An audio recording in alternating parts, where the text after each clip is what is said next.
Hypothyroidism. What is hypothyroidism? Hypothyroidism मतलब क्या होता है कि थायराइड एक ग्लैंड रहता है गले में, जिसका हार्मोन की कमी को हाइपोथायराइडिज्म बोलते हैं। जो थायराइड हार्मोन बॉडी के बैटरी जैसा है, तो पूरा बॉडी को फंक्शनिंग में उसका असर होता है। सो हाइपोथायराइडिज्म मतलब उसका काम कम होने का हाइपोथायराइडिज्म बोलते हैं। What are the symptoms of hypothyroidism? जिनको थायराइड फंक्शन ठीक नहीं होता है, जिनका काम कम है, तो उनके बहुत सारे सिम्टम्स होते हैं बॉडी में। वेट गेन मतलब वजन बढ़ना, लेडीज में मेंसेस इरेगुलर होना, महीना ठीक से बराबर नहीं आना, या प्रेगनेंसी होने में दिक्कत होना, हेयर फॉल होना और स्किन ड्राई हो जाना, चमड़ी ड्राई होना, ऐसे सब सिम्टम्स होते हैं हाइपोथायराइडिज्म में। Does hypothyroidism affect children? Hypothyroidism बचपन से भी हो सकता है, जिनको जो पैदा हुए बच्चों से भी हो सकता है, उनको कंजेनिटल हाइपोथायराइडिज्म बोलते हैं। शुरुआत के एज में बहुत इंपॉर्टेंट है इसका ट्रीटमेंट देना, और बच्चों में अलग किस्म से प्रकार करते हैं। उसका क्या होता है कि हाइट गेन नहीं होते हैं बच्चे जिनका थायराइड गड़बड़ होता है, या नहीं तो परफॉर्मेंस, जो स्कूल वगैरह में जो परफॉर्मेंस है उससे दिक्कत पड़ता है। सो उस समय में भी जो सिम्टम्स है उसके हिसाब से फिर उनको थायराइड हार्मोन का टेस्ट करके फिर उनको रिप्लेसमेंट देना पड़ता है। Does hypothyroidism condition require treatment? Thyroid hormone, जैसे मैंने पहले बताया, वो बॉडी के लिए बहुत इंपॉर्टेंट आवश्यक हार्मोन है। सारे फंक्शंस के लिए वो जरूरी फैसिलिटेट करता है बॉडी में। तो जब भी हाइपोथायराइडिज्म डिटेक्ट होता है, इवन माइल्ड कंडीशंस में भी ट्रीटमेंट जरूरी होता है। कभी कभार बहुत ही माइनर सा डिस्फंक्शन है, तो जिसको सब क्लिनिकल हाइपोथायराइडिज्म बोलते हैं, उसको हम ट्रीटमेंट थोड़ा किसी किसी को देते हैं, किसी को नहीं देते हैं। बट आमतौर पे सबको थायराइड हार्मोन की रिप्लेसमेंट जरूरत पड़ता है जब भी हाइपोथायराइडिज्म डिटेक्ट होता है। तो How often should the thyroid levels be checked in these patients? जब एक बार थायराइड हार्मोन रिप्लेसमेंट शुरू करते हैं, शुरुआत के हम इनिशियली जो थोड़ा फ्रीक्वेंटली चेक कराते हैं, 2 महीना 3 महीने में एक बार। जब एक बार स्टेबल लेवल्स पे आ गया है, बॉडी का थायराइड हार्मोन नॉर्मल लेवल पे आ गया है, तो उस समय 3 से 6 महीने में एक बार टेस्ट करते हैं। लेकिन प्रेगनेंसी में क्या है कि थोड़ा सा जल्दी रैपिडली ट्रीट करना पड़ता है बच्चे के लिए और माँ के लिए, तो उनमें 4 हफ्ते 6 हफ्ते में थायराइड हार्मोन का टेस्ट करते हैं और फिर जो डोज है वो एडजस्ट करते हैं। सो जो कंडीशन है, कंडीशन के हिसाब से टेस्टिंग फ्रीक्वेंसी भी बदलता रहता है। Does hypothyroidism patient require long-term treatment? खासकर जिनको ऑटो इम्यून हाइपोथायराइडिज्म है या हाशिमोटोज डिसीज बोलते हैं, जिनको थायराइड बिल्कुल काम नहीं कर रहे, तो उनको लंबे समय तक थायराइड हार्मोन रिप्लेसमेंट की जरूरत पड़ता है। उसमें कैसा है कि जो अंदर से हार्मोन नहीं बन रहा है, तो वो बाहर से दे रहे हैं, तो वो हार्मोन जरूरी है लाइफ के लिए, तो इसलिए लंबे समय तक देना पड़ता है। कभी कभी माइल्ड डिस्फंक्शन है, या कोई सर्जरी के वजह से हुआ, कोई रेडिएशन की वजह से हुआ, या कुछ और दिक्कत से थोड़ा ट्रांसिएंट डिस्फंक्शन होते हैं, जिनको कम समय ऐसे 3 महीना 6 महीना दवाई लेके फिर बंद भी हो सकता है। तो कंडीशन के हिसाब से उनका थायराइड हार्मोन रिप्लेसमेंट डिसाइड करते हैं।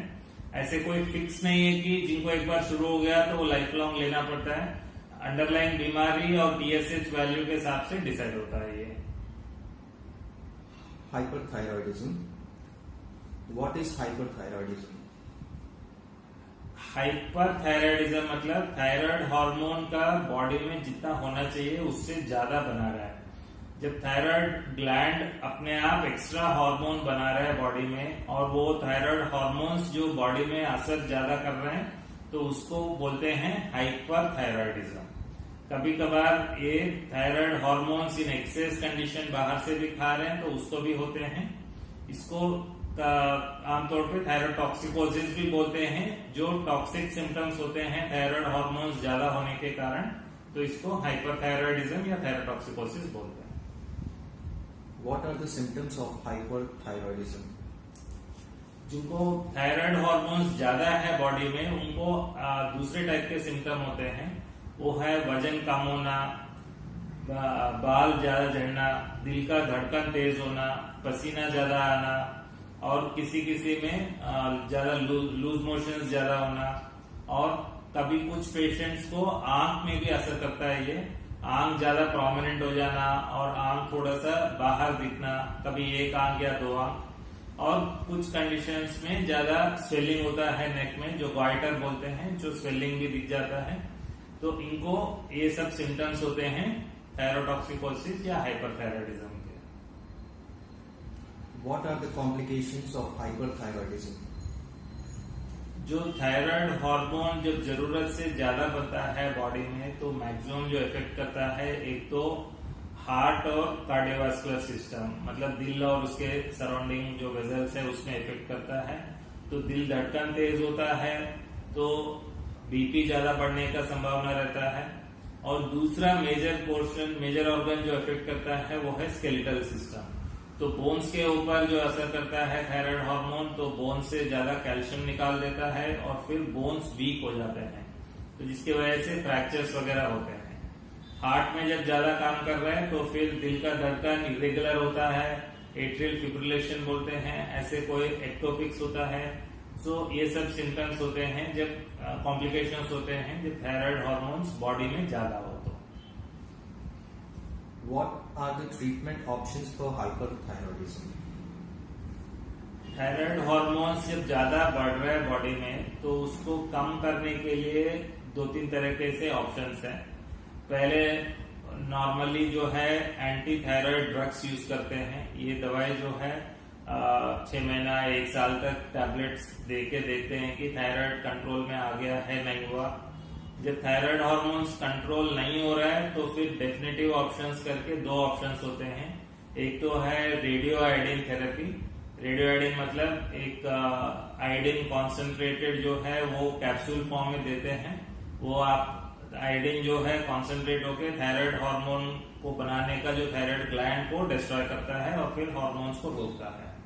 कभी रेडियो आयोडीन नहीं दे रहे हैं तो किसी और वजह से रेडियो आयोडीन नहीं दे पाते हैं तो फिर सर्जरी करके थायराइड को ग्लैंड को भी निकाल सकते हैं जो थायराइड हार्मोन कम करने के लिए। तो ये 2-3 ऑप्शंस है जो थायराइड हाइपरथायरायडिज्म को ट्रीट करने के लिए। तो किस पेशेंट को जो कंडीशन के हिसाब से और बाकी रिक्वायरमेंट के हिसाब से कौन सा ऑप्शन चूज करना है तो उस समय डॉक्टर डिसाइड करेगा आपका। Does hyperthyroidism patients require long-term therapy? Hyperthyroidism भी थोड़ा लंबे समय तक चलता है किसी किसी में, बट यूजुअली मैक्सिमम 1-2 साल तक टैबलेट देने के बाद डेफिनेटिव मैनेजमेंट करने का प्रयास करते हैं, क्योंकि हाइपरथायरायडिज्म की वजह से कॉम्प्लिकेशंस रिस्क ज्यादा है और मॉनिटरिंग थोड़ा फ्रीक्वेंटली होना पड़ता है और पेशेंट्स को दिक्कत ज्यादा होता है। तो 6 महीना से 1 साल तक दवाई देते हैं और उसके बाद डेफिनेटिव ट्रीटमेंट का प्लान करते हैं। जब डेफिनेटिव ट्रीटमेंट कर देते हैं तो कुछ पेशेंट्स बाद में हाइपर से हाइपोथायरायडिज्म हो जाते हैं, तो उनके लिए जो है थायराइड हार्मोन रिप्लेसमेंट देते हैं तो इजी रहता है। तो इसलिए जो रेडियो आयोडीन देते हैं या सर्जरी करके ग्लैंड निकाल देते हैं उनको डेफिनेटिव ट्रीटमेंट हो गया है तो उसके बाद थायराइड हार्मोन की रिप्लेसमेंट जरूरत पड़ता है। बट दवाई जो है 1-2 साल तक ट्राई करते हैं कि दवाई से बीमारी कंट्रोल हो जाए या नहीं। Is radio iodine therapy safe for children? Radio iodine therapy बहुत इफेक्टिव है हाइपरथायरायडिज्म को कंट्रोल करने के लिए, और जिनके लिए कोई कॉन्ट्राइंडिकेशन नहीं है तो वो एकदम बेस्ट तरीका है कंट्रोल करने के लिए। बच्चों में भी यूज करते हैं, कोई ट्यूमर रिस्क नहीं होता है और इफेक्टिवली कंट्रोल होता है। रेडियो आयोडीन ओनली जिनके लिए प्रेगनेंसी है या प्रेगनेंसी प्लान कर रहे हैं उस एज ग्रुप में नहीं देते हैं, या जिनके लिए आंख ज्यादा बहुत ज्यादा आई इन्वॉल्वमेंट है, कॉम्प्लिकेटेड आई डिसीज है, उसमें यूज नहीं करते हैं। बट अदरवाइज रेडियो आयोडीन जो है सबसे सेफ तरीका है बच्चों के लिए भी और एडल्ट्स के लिए भी। Goiter and thyroid nodule. What is a goiter and how is it different from thyroid nodule? Thyroid gland जब यूनिफॉर्मली बढ़ जाता है, यहाँ पे स्वेलिंग मोटा हो जाता है तो उसको गॉइटर बोलते हैं। जो पहले जमाने में जिनके आयोडीन कम के कारण ऐसे बड़े बड़े स्वेलिंग दिखते थे, आजकल थोड़ा कम हो गए हैं ऐसे। बट गॉइटर मतलब जो थायराइड ग्लैंड पूरा बढ़ जाना होता है। नोड्यूल्स जो है, आजकल thyroid 2 right and left lobe होता है। एक ग्लैंड में छोटा सा हल्का सा जो एनलार्जमेंट को बोलते हैं थायराइड नोड्यूल। नोड्यूल मतलब छोटा सा मास है, गांठ है थायराइड के अंदर। ये मतलब 1 सेंटीमीटर 2 सेंटीमीटर ऐसे छोटे छोटे गांठ होते हैं। खासकर पेशेंट को कभी मतलब कम तरीके से मालूम पड़ता है, या कोई अल्ट्रासाउंड करा लिया, कोई सीटी स्कैन कराया किसी की वजह से, उस समय भी मालूम होता है, तो उसको थायराइड नोड्यूल बोलते हैं। What are the causes of thyroid nodule and goiter? जो थायराइड बीमारियां जो है, ये आयोडीन डेफिशिएंसी, हाशिमोटोज डिसीज या कोई टॉक्सिक नोड्यूल या कोई दवाई के वजह से, इन सब चीजों के वजह से थायराइड ग्लैंड का एनलार्जमेंट हो सकता है। और ऑटो इम्यून डिसीज है और कोई रेडिएशन है, इन सब चीजों से भी नोड्यूल्स वगैरह भी हो सकते हैं। तो यूजुअली क्या है कि जो कंडीशन किसके वजह से ये हुआ है, उसके हिसाब से फिर आगे उनका इलाज प्लान करना पड़ता है। What are the symptoms of thyroid nodules? Thyroid nodule normally बहुत छोटा साइज होता है, तो कभी सिम्टम्स ऐसे होता नहीं है। बट नोड्यूल में कभी कभी क्या होता है कि जो टॉक्सिक नोड्यूल हम बोलते हैं, जिसको नोड्यूल से ज्यादा थायराइड हार्मोन बना रहे, वो जब थायराइड हार्मोन ज्यादा बन जाते हैं, जो थायरोटॉक्सिकोसिस के सिम्टम्स होते हैं इस नोड्यूल के वजह से। थायरोटॉक्सिकोसिस के जो सिम्टम्स है, जो वेट लॉस है, पैल्पिटेशंस है, वो दिल का धड़कन तेज होना और पसीना ज्यादा आना, ये सब सिम्टम्स होते हैं जो टॉक्सिक नोड्यूल के वजह से। नोड्यूल कभी कभी रेयरली पीछे की तरफ बढ़ता है, और जो स्वेलिंग जो अपना जो खाने के रास्ता है या सांस लेने के रास्ता, उसमें थोड़ा प्रेशर देता है, तो ऐसे गले में घुटन जैसा होता है। तो कभी अंदर की तरफ ऐसी स्वेलिंग है तो हो सकता है ऐसा। बट अदरवाइज नोड्यूल सब छोटे होते हैं और अल्ट्रासाउंड या सीटी स्कैन में दिख जाते हैं ज्यादा। Are all thyroid nodules cancerous? Thyroid nodules में 90% नोड्यूल बिनाइन होते हैं। बिनाइन मतलब कोई कैंसर का रिस्क नहीं होता है। ओनली 5 to 10% जो है वो थोड़ा सा रिस्की होते हैं, जो थायराइड कैंसर कारक नोड्यूल होते हैं। गांठ किसी भी ऑर्गन में गांठ है तो कैंसर का रिस्क हमेशा होता है। तो कैंसर कारण है या कैंसर की वजह से ऐसे गांठ बना है या नहीं, चेक करना पड़ता है। बट मेजॉरिटी जो है वो नॉन मैलिग्नेंट होते हैं, वो बिनाइन ही होते हैं। What are the treatment options for thyroid nodule? Thyroid nodule, पहले हमें ये पता करना है कि नोड्यूल किसके वजह से आया है, तो उसको टेस्ट करने के लिए अल्ट्रासाउंड यूजुअली करते हैं। अल्ट्रासाउंड में कुछ कैरेक्टरिस्टिक्स होते हैं जो थायराइड नोड्यूल का मतलब सीवियर है या नहीं है बताने के लिए। और उसके बाद थायराइड फंक्शन टेस्ट करते हैं, जो T3, T4, TSH बोलते हैं। और उसके बाद जो है थायराइड नोड्यूल से सुई डाल के, FNAC करके बोलते हैं, नोड्यूल के टिश्यू को बाहर निकाल के स्लाइड में देखते हैं। तो ये सब चीज डिसाइड होने के बाद थायराइड नोड्यूल हानिकारक है या नॉर्मल है वो चेक करते हैं। हानिकारक है तो उसके हिसाब से फिर थायराइड सर्जरी प्लान करते हैं, या उसके टॉक्सिक नोड्यूल वगैरह है तो एक थायराइड स्कैन करना पड़ता है, फिर रेडियोआयोडीन देते हैं वो ठीक करने के लिए। यदि ओनली बिनाइन ऐसे दिख जाता है तो फिर ओनली फॉलोअप में रखते हैं कि 6 महीने में एक बार अल्ट्रासाउंड करा लो या साल में एक बार करा लो, फिर उसमें फॉलोअप रख के आगे देखते हैं। तो ट्रीटमेंट जो है उस नोड्यूल का कैसे कैरेक्टरिस्टिक्स है और किस स्टेज में है उसके हिसाब से डिसाइड होता है। What is the link between thyroid disorders and throat pain? जैसे थायराइड जो है गले में रहता है, ग्लैंड है, बाहर की तरफ स्किन के बिल्कुल अंदर रहता है, स्किन के एकदम पीछे रहता है। बट गले में जो बाकी मेजर इंपॉर्टेंट स्ट्रक्चर्स भी जाते हैं, जो हमारा विंड पाइप जो सांस लेने वाला, उसके ऊपर रहता है थायराइड, और उसके पीछे रहता है जो खाने की नली, जो हम फूड खाते हैं और अंदर जाता है। गले में दर्द कभी कभार जब थायराइड लोकली बढ़ जाता है तब होता है, but otherwise normal thyroid dysfunction जो हाइपोथायराइडिज्म वगैरह में लोकल कंप्लेंट्स खास नहीं होते हैं। लोकल कंप्लेंट्स तभी होते हैं जब गॉइटर हो गया है या नोड्यूल कोई कंप्रेस कर रहे हैं, तो उस समय होता है ऐसा। Autoimmune thyroid diseases. What is autoimmune thyroid diseases? Auto immunity मतलब जो इम्यूनिटी मतलब हमको बाहर से कोई इन्फेक्शन को रोकने का। ऑटो इम्यूनिटी मतलब बॉडी का जो डिफेंस मैकेनिज्म है, अपने आप का जो ग्लैंड है उसको ये अपना परसीव नहीं करके उसको डिस्ट्रॉय कर रहा है, तो उसको बोलते हैं ऑटो इम्यूनिटी। थायराइड में जो है जो कॉमन डिसऑर्डर्स है, जो हाशिमोटोज डिसीज जो ऑटो इम्यून हाइपोथायराइडिज्म करता है, और जो ग्रेव्स डिसीज है वो ऑटो इम्यून हाइपरथायराइडिज्म करता है कि थायराइड हार्मोन को ज्यादा बनाता है। तो ये ऑटो इम्यूनिटी दोनों थायराइड कम भी कर सकता है या ज्यादा भी कर सकता है। How do you diagnose the autoimmune thyroid diseases? Auto immune diseases thyroid में डायग्नोज करने के लिए सिंपल सा ब्लड टेस्ट है जो थायराइड एंटीबॉडी टेस्ट बोलते हैं, जो टीपीओ एंटीबॉडी खासकर करते हैं, थायराइड पेरोक्सिडेज एंटीबॉडी। कभी कभी जो ग्रेव्स डिसीज करके हाइपरथायराइडिज्म को डायग्नोज करने के लिए टीएसएच रिसेप्टर एंटीबॉडी करते हैं। इनके पॉजिटिविटी के हिसाब से ऑटो इम्यूनिटी डायग्नोज होता है। What are the complications of autoimmune thyroid diseases? Auto immune disease जो अंडरलाइंग या हाइपो कर रहा है या हाइपर कर रहा है उसके हिसाब से कॉम्प्लिकेशन होता है।